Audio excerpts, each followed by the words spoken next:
I've taken the belts off the cutter head so that I can control the cutter head with my left hand while I crank with my right hand.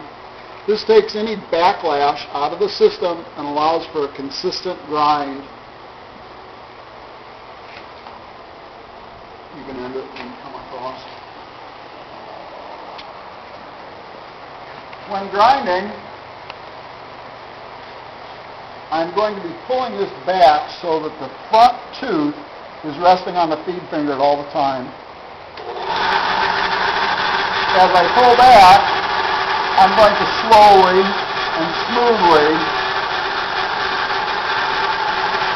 rotate the grinder across.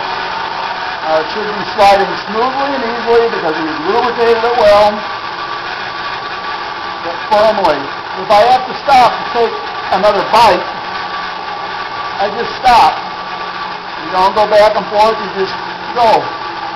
A nice, gentle, even amount of pressure is what you're looking for. Nice and smooth. Now, you'll notice occasionally that we'll get a little bit of grinding. That's because the stone is set very low right now.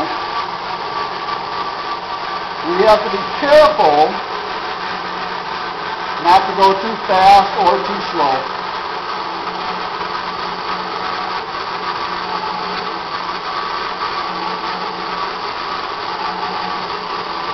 If we were grinding, we would have ground by them.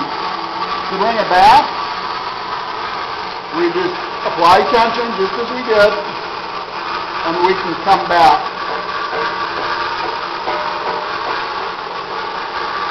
And we come into that home place, that notch